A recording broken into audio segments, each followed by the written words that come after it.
Hello, Alina. Hello, Bethan. So in today's potty training session, we are looking at how to look for the signs of readiness and trying to work out when your child is ready to start potty training. So the first question that loads of people ask, really a common question, is what is the right age or a good age to start potty training? Okay, so what I would say to that is the best age to start potty training, to start thinking about it, is around about 18 months. Okay, because most children are ready for potty training between 18 months and 3 years. But there's some key things that they need to be able to do. And obviously all children are different, all children develop at different stages. So there's no set time that this will happen for your child, but what we're saying is look for those signs of readiness from 18 months. The things that they need to be able to do is to be able to sit down on their own on the potty and get back up again, to be able to communicate with you and follow instructions, and also be able to hold their wee for roughly about an hour and a half to 2 hours, to be able to stay dry for those intervals, and to be doing a nice soft poo pretty much at the same time every day. That doesn't matter so much, but just some soft poo every day.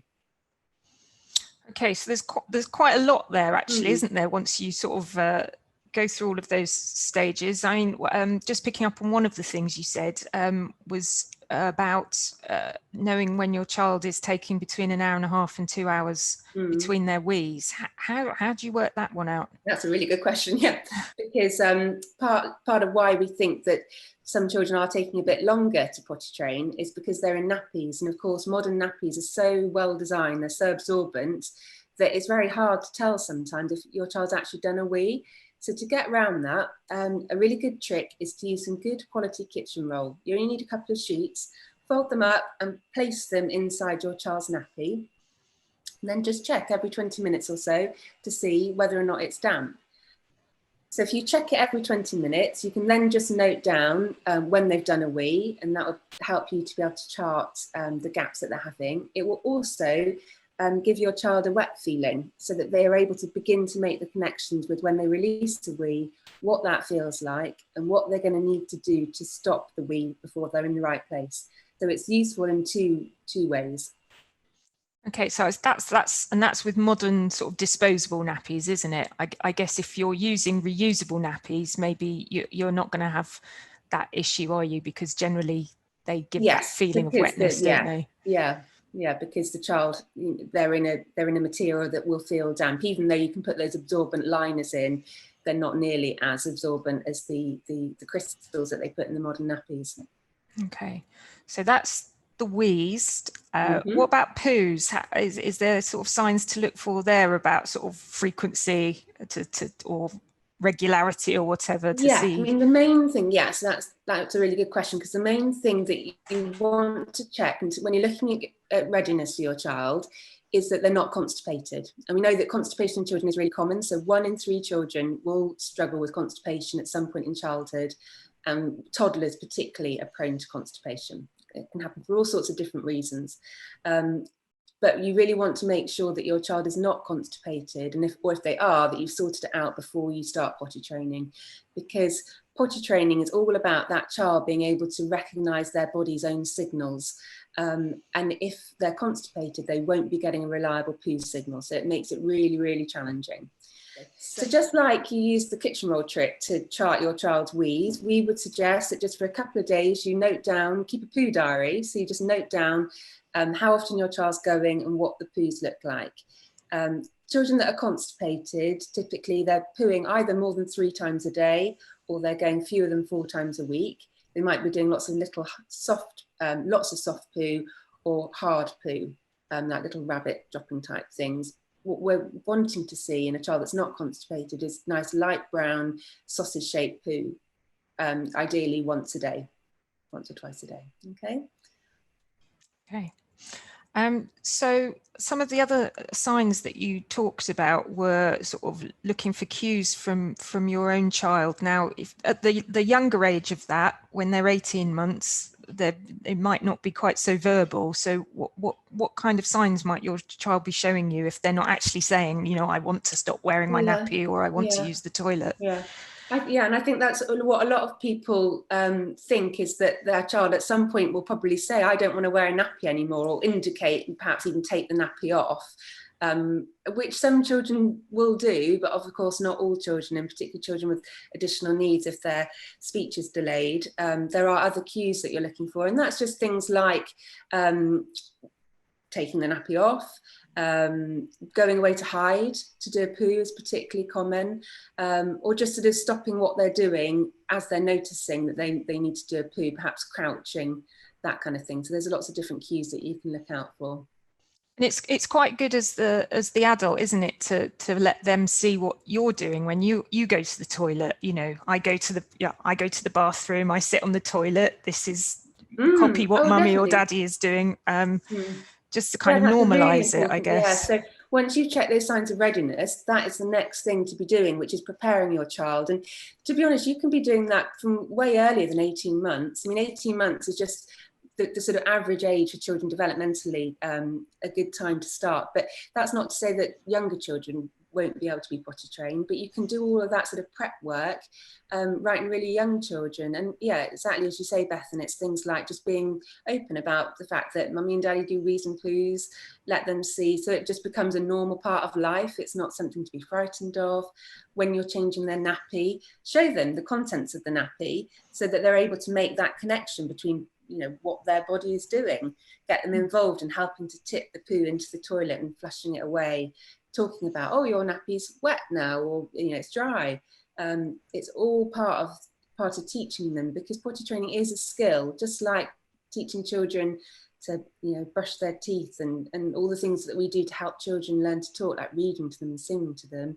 This is a skill that they are picking up from us. So there's various different ways that we can make that easier for them and make it fun and relaxed. Try to avoid using words like, ooh, smelly or dirty, talking about poo, because that's not a good message to give to a child when you're starting this. So you're talking, aren't you, about this 18-month to 3-year window potentially. Is that it? Can you start it too early though, or can you start it too late? You know, is this a magic kind of time frame that we're talking about, or are there any sort of, if you start too soon, can that cause more problems than it solves?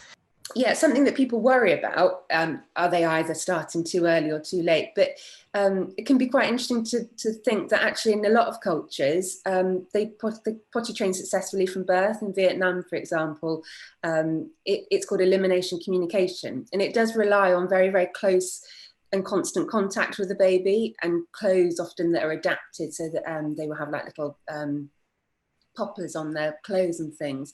So what that parent's doing is they're listening or watching for their baby's cues, like the scrunching up of the face or the kind of going a bit red when a child does a poo, and then immediately responding to that. But so that's to say that physically it is possible, but actually in terms of our busy lives, it's not. Having that kind of contact with our children isn't possible. Well, that leads quite nicely actually onto sort of my next question around, obviously, if your child is very likely maybe to be going to some kind of childcare or daycare or nursery setting by the time they're 18 months perhaps, or maybe you've got another family member caring for them. What you need to kind of share this information, don't you, with whoever else is looking after your child, so that a consistent approach can start to be applied. Definitely. You need to, just like you need to consider whether you yourself are ready as a family. So we would say a lot of people think when they've had a baby, you know, that you're off on maternity or paternity leave, that's a brilliant time to start. But actually, when you're tired with a new baby, it probably isn't, because, you know, stress levels are going to be rising, you're going to be tired, and potty training can be really stressful. You know, it's challenging. For the majority of people it goes fine, but it can be quite a fraught time. So perhaps, you know, moving house, going on holiday, having a new baby, no, wait a bit. And again, with the people that care for your child, it's all about communication, I think, just making sure that they know that you're about to start, they're on board, and they'll follow the same things. So we would say that don't try potty training your child by using pull-ups, because it just is going to take you longer and it gives your child a really mixed message. How are they supposed to know that that they go from a nappy to a pull-up, and just because they can be pulled down, it will feel exactly the same as a nappy. And it goes right back to that kitchen roll trick. It's not giving them the signals.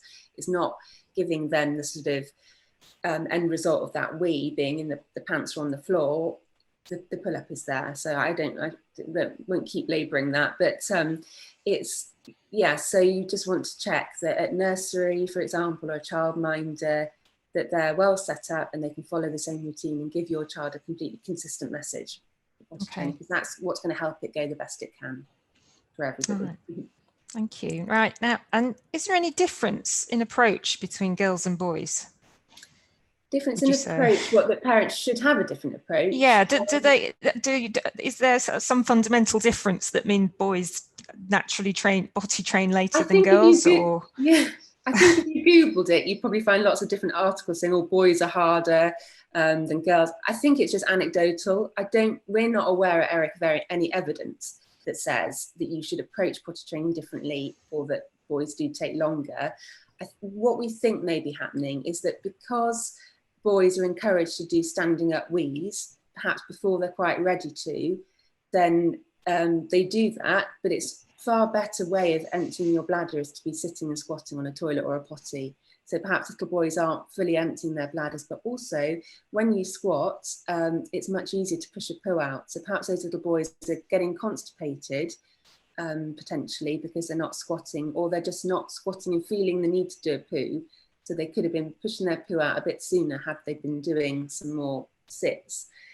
So I think that is a really important message to give to parents and little boys. Do encourage them to learn to be independently toilet trained by sitting down to begin with, and make the standing up, like the male role models they've got in their lives, something that comes a bit later. It's also less messy. I don't know for any, I've got 2 boys myself, and that, their aim has never been the best. So if you want to also keep your bathroom drier for longer, then keep getting boys to sit down. Indeed. Right. Now, you touched on this earlier when we were talking about sort of verbal cues from your child. And now, how about if your child has got an additional need or some kind of development delay, perhaps that means they've kind of hit other milestones maybe a bit later? How does this kind of map across for potty training? Okay, so I would say that the vast majority of children will be able to be potty trained, but for some it's just going to take a little bit longer than others. All the same approaches that we've talked about for children without additional needs, you can apply to children with additional needs, but just bearing in mind that things probably will take a little bit longer, and you just need a few more, a bit more patience, and perhaps some more the sorts of things that an OT might be able to help with if you've got a child with physical issues. The key to it, I think, is doing that initial bit of readiness checking. So there's a really good document on the ERIC website, which is a bladder and bowel assessment chart. And that has instructions on how to complete that. And that's what you would use for a child that couldn't communicate with you their needs in the same way. But you really, really need to check that they are physically able to be potty trained. So we would suggest using that before you then take the next steps. Some takeaways from today's session. Can my child go between 90 minutes and 2 hours between wees? Remember to check for constipation. Avoid starting potty training if there are other stressful events happening in your life. Make sure nursery and other family members are on board. Look for visual and verbal clues from your child, and always encourage boys to sit down for poos and wees. Okay, thank you, Alina. I think that's everything in today's session. We're going to hand over now back to our life selves and pick up with some Q&As for everybody who's watching us today. Thanks.